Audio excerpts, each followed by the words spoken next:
پریشانی کا شکار ہوتے چلے جا رہے ہیں۔ علاقوں کے اندر ذکر ہو جائے، فرمایا کہ وہ ذکر کی آواز جہاں جہاں تک پہنچتی ہے وہاں وہاں تک رب کی رحمتیں نازل ہوتی ہیں۔ اب بتائیں کہ کوئی اس مجلس میں آئے یا نہ آئے، کوئی نیت کرے یا نہ کرے، اس کی آواز جہاں جہاں تک چلی گئی وہ علاقہ، وہ ایریا رب کی رحمتوں کے سائے میں آ جائے گا۔ تو مہینے کے اندر اس طرح مجلس کو قائم کر کے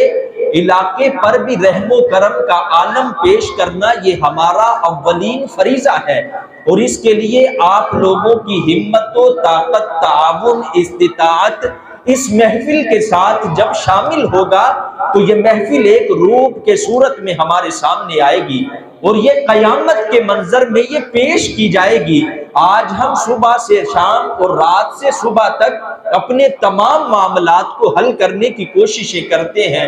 جو ہمارے پر فرض ہے اس میں بھی کوتاہی کر دیتے ہیں۔ اگر ہم اس رب کے لیے اپنا وقت نکال کر اس کے ذکر اور اس کے محبوب بندوں کے ذکر کے لیے حاضر ہو جائیں تو کیا دنیا کے اندر جو کافروں کو دیا جا رہا ہے وہ ہمیں نہیں دے گا؟ ضرور دے گا۔ ہمارا صرف عملاً یہ اقدام کرنا ہے کہ ہم اپنے آپ کو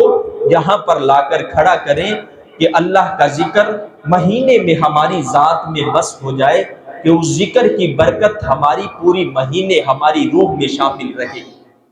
اور جو ذکر کی ہمارے روح کے اندر اس کی خوشبو شامل ہو جائے گی تو یہ مہینے وائز شامل ہوتی ہوتی سالوں میں پھر ہماری گزرتی ہوئی ختم ہوتی ہوئی سانسوں میں یہ یقیناً قبر تک جب پہنچے گی تو ہماری قبر بھی اس خوشبو سے مہکتی ہوگی۔ تو یہ ہمارا اولین فریضہ ہے کہ ہم نے بہت وقت ضائع کیا ہے، اب بنا وقت ضائع کیے اس مجلس کو قائم کریں، اور اس کے لیے آپ حضرات تعاون نہیں کر سکتے نہ کریں۔ تعاون کے لیے اللہ یقیناً غیب سے اس کی مدد فرمائے گا، اور اس کے لیے ضروری نہیں کہ مجلس قائم ہو پھر اس میں کچھ بانٹا جائے، کچھ کھلایا جائے، کچھ پیا جائے۔ جو بندہ اس نیت سے آئے گا وہ کچھ نہیں پائے گا۔ ہماری نیت اور ارادہ ہونا چاہیے کہ مہینے میں ایک دن ہم نے اس مسجد میں بیٹھ کر اللہ اور اس کے رسول کا ذکر کرنا ہے، بس نیت یہ ہوگی، پھر ہمیں کھانا بھی ملے گا، پینا بھی ملے گا، سب چیزوں کا اہتمام ہوگا، اور یقیناً ہم اپنے بچوں کو اس معاملات میں آگے لے کر آئیں۔ اب ہمیں یہ میسج دیا جا رہا ہے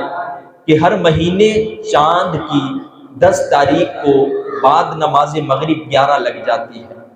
کوئی بھی دن ہو ہم مغرب سے عشاء 11ویں کی محفل کا اہتمام کریں۔ یہ انشاءاللہ تعالی پکا ہمارا ارادہ ہے۔ اس کے لیے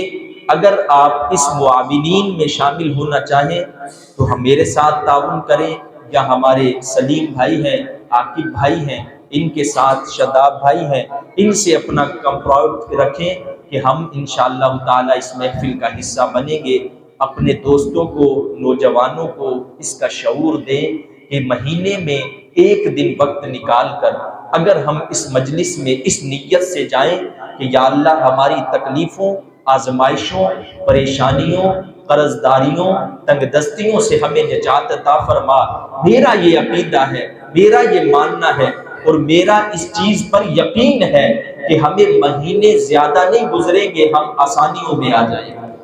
یہ انشاءاللہ تعالی رب کے ذکر میں جو طاقت ہے وہ دنیا کے مال میں طاقت نہیں، دنیا کی کسی چیز میں طاقت نہیں۔ اور ایسے مجلسوں میں خاص طور ایسے لوگ جو تکلیفوں اور آزمائشوں میں پھنسے ہوئے ہیں اور جو بیماریوں کی علامتوں میں پھنسے ہیں، وہ اس چیز کی بالخصوص نیت کریں حضور غوث اعظم کی نسبت کے ساتھ کہ ہم یا اے غوث، ہم ماہانہ طور پر آپ کے ذکر کی مجلس کو قائم کرتے ہیں، آپ کی تعلیمات کو عام کرنے کی کوشش کرتے ہیں۔ یقیناً آپ ہی ہیں کہ رب کی بارگاہ میں ہمیں سرخ روح کرنے والے، آپ ہی ہیں ہمارے دکھوں کا مداوع کرنے والے، آپ ہی ہیں کہ قیامت کے روز جب یہ منادی حشر میں دے گا ندایوں قادریوں کو، کہاں ہے قادری کر لو نظارہ غوث اعظم کا۔ یہ محشر کے میدان میں بھی حضور غوث اعظم کے مریدوں کو اعلان ہوگا کہ کہاں ہے جو اس کو مانتے تھے، اس کے نام پر اپنے آپ کو پیش کرتے تھے، نہ مال روکتے، نہ جان روکتے، نہ اولاد روکتے، ہر چیز کو ان کا نام آ جانے پر فوقیت نہیں دیتے، سب کچھ خرچ کرتے تھے۔